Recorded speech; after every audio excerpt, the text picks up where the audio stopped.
नमस्ते। आज हम एक बहुत ही जानी मानी राजस्थानी लोक कथा ढोला और मारू की कहानी की थोड़ी गहराई में उतरते हैं। जी नमस्ते। हाँ, ये कहानी है, मतलब इसमें कई परतें हैं। कैसे हालात दो परिवारों को करीब लाए, फिर बचपन की वो शादी और सालों का फासला। बिल्कुल। तो हमारे पास जो जानकारी है वो काफी दिलचस्प पहलू सामने लाती है। चलिए शुरू करते हैं। कहानी का समय क्या बताया जाता है? ये कहानी हमें ले जाती है करीब 13वीं-14वीं सदी में। हुआ यूं कि पुंगल, जो बीकानेर के पास है, वहाँ बहुत भयंकर अकाल पड़ा। अच्छा।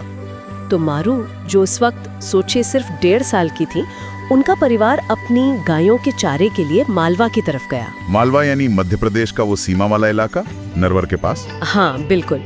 और वहीं नरवर में उनकी मुलाकात हुई राजा सोडा सिंह से, जो ढोला के पिता थे।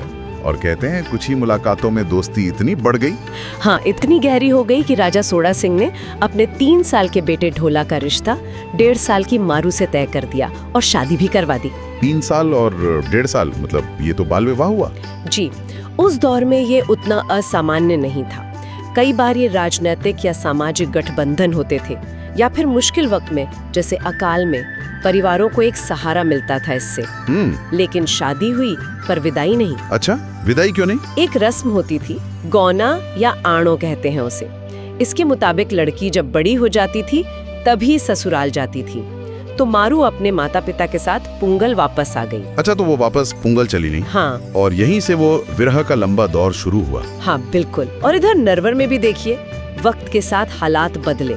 कुछ साल बीते और ढोला के माता पिता का देहांत हो गया। ओहो। ढोला बड़े हुए, नरवर के राजा भी बने, पर उन्हें अपने बचपन की वो शादी, वो मारू, कुछ याद ही नहीं रहा। क्या बात कर रही हैं? मतलब बिल्कुल भूल गए? हाँ, जैसे कभी हुई ही ना हो। और शायद इसी वजह से बड़े होकर ढोला ने मालवा की ही एक और राजकुमारी मालवणी से दूसरा विवाह कर लिया। अच्छा, दूसरा विवाह। और कहानी में ट्विस्ट ये है कि मालवणी को पता था ढोला की पहली शादी के बारे में। जी हाँ, यही तो बात है। मालवणी को सब मालूम था।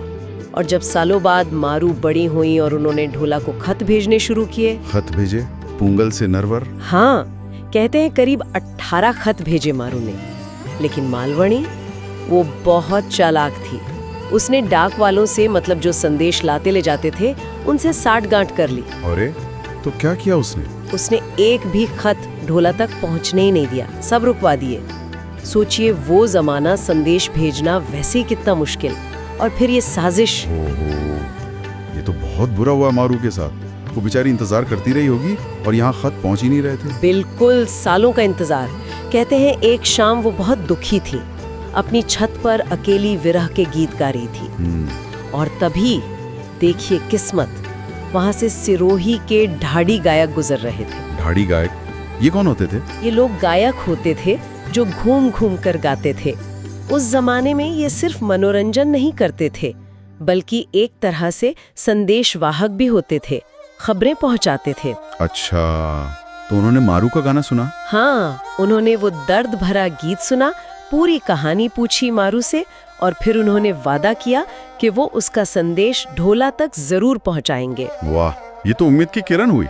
फिर क्या वो नरवर गए? जी, वो नरवर पहुंचे और सीधे ढोला के महल के बाहर जाकर मारू के विरह के गीत गाने लगे। उन्होंने गीतों में ही बताया कि कैसे पुंगलगढ़ में उसकी पहली पत्नी सालों से राह देख रही है। ढोला ने जब ये सुना होगा, क्या हुआ? याद आया उसे कुछ? ढोला तो हैरान रह गया। उसे कुछ कुछ धुंधला सा याद आने लगा। फिर उसने सख्ती से पूछताछ की डाक वालों से। तब सच सामने आया? हाँ, तब जाकर मालवणी की पूरी साजिश का पर्दाफाश हुआ। पता चला कि मारू के वो 18 खत रोक लिए गए थे। ओहो, तो सच जानने के बाद ढोला ने क्या किया? गुस्सा तो बहुत आया होगा। बहुत गुस्सा आया। वो फौरन मारू को लेने पुंगल जाने को तैयार हो गया। मालवानी ने रोकने की बहुत कोशिश की, कसम भी दी कि वो नहीं जाएगा। कसम दे दी? फिर? ढोला ने हाँ तो कह दिया, कसम मान ली, लेकिन वो भी कम नहीं था। रात के अंधेरे में चुपके से अपना सबसे तेज ऊंट निकाला। अच्छा। और सीधा पुंगल पहुंच गया। कमाल है। और फिर मारू को ले आया? हाँ, वो मारू को लेकर वापस नरवर आया, और उनका वो ऊंट पर एक साथ वापस आना, वो छवि राजस्थानी लोक कला में, खासकर पेंटिंग्स में, अमर हो गई। हाँ, मैंने देखा है। वो दीवारों पर ऊंट पर बैठे जोड़े का चित्र, वो अक्सर ढोला मारू ही होते हैं। हाँ? बिल्कुल, वही ढोला मारू का प्रतीक बन गया। तो ये थी ढोला मारू की कहानी। मतलब इसमें किस्मत का खेल है, भूली हुई यादें हैं, साजिश है, फिर गायकों का वो अहम रोल और आखिर में मिलन। सही कहा। और ये सिर्फ एक प्रेम कहानी नहीं है, ये उस वक्त के समाज को भी दिखाती है। बाल विवाह, गौना की रस्म, संदेश भेजने की मुश्किलें और इंसान की भावनाएं, प्रेम, विरह, ईर्ष्या, वफादारी, सब कुछ है इसमें। बिल्कुल। ये कहानी कैसे एक व्यक्तिगत दास्तान से बढ़कर पूरे इलाके का एक सांस्कृतिक सिंबल बन गई। हाँ, और ये सोचने वाली बात भी है कि एक कहानी जिसकी जड़ें बाल विवाह और इतने लंबे विरह में है, वो आज भी राजस्थान की कला और संस्कृति में इतनी जिंदा क्यों है? शायद उस अटूट प्रेम और इंतजार की वजह से, या किरदारों के दृढ़ निश्चय की वजह से। खैर, ये एक दिलचस्प सवाल है जिस पर सोचा जा सकता है। बिल्कुल, इस पर आगे भी बात हो सकती है।